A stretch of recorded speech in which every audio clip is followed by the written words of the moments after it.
नमस्कार दोस्तों, कैसे हैं आप लोग। गाइस उम्मीद करती हूँ आप सब लोग बहुत अच्छे होंगे। नौकरी समाचार चैनल में आप सभी का बहुत बहुत स्वागत है। आज हम बात करेंगे कि भाई इनकम टैक्स रूल 2025 क्या कहते हैं, कि घर में कैश रखने की क्या लिमिट है। इसके बारे में इनकम टैक्स के नियम जान लेना बहुत ज़्यादा आवश्यक है, नहीं तो आप सबको भारी प्रॉब्लम का सामना करना पड़ सकता है। तो मुझे लगा क्यों ना आप लोगों को एक वीडियो के माध्यम से बताने की कोशिश की जाए। भारत में कई बार इनकम टैक्स विभाग द्वारा छापे मारे जाते हैं, जहां व्यक्तियों के घर या दफ्तर से बड़ी मात्रा में कैश और कीमती सामान बरामद होता है।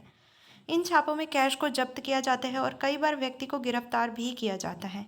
ये कार्रवाई आमतौर पर संभावित कर चोरी या वित्तीय अनियमितताओं के आरोप में की जाती है। इससे लोगों के मन में यह सवाल उठता है कि क्या घर में ज़्यादा कैश रखना कानूनन अपराध है, और आखिर कितना कैश घर में रखा जा सकता है।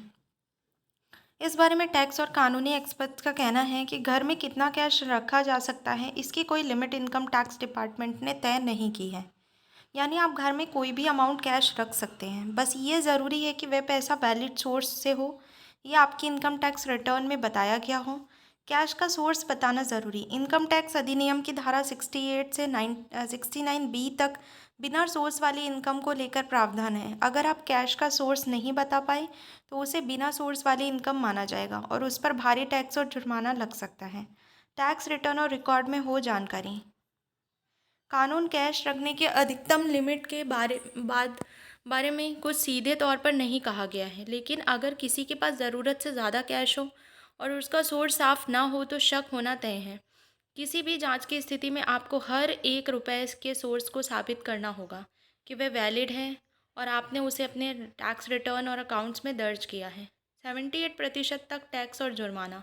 अगर आप ऐसा करने में असफल रहते हैं, यानी कैश का सही सोर्स नहीं बता पाते हैं, तो उस रकम को अनडिस्क्लोज्ड इनकम माना जाएगा और उस पर करीब 78% टैक्स और जुर्माना लगाया जा सकता है। टैक्स पेयर्स और आम लोगों को सलाह। यदि आप ट्रेडर हैं तो आप कैश बुक आपके खातों के साथ सही मेल खाना चाहिए, जिससे आपके वित्तीय स्थितियों की स्पष्टता बनी रहे।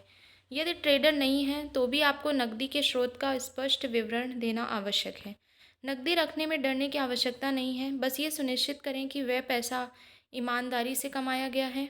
इसके साथ ही उसकी पूरी जानकारी और हिसाब किताब भी रखना ज़रूरी है। इससे पारदर्शिता और विश्वसनीयता बनी रहती है।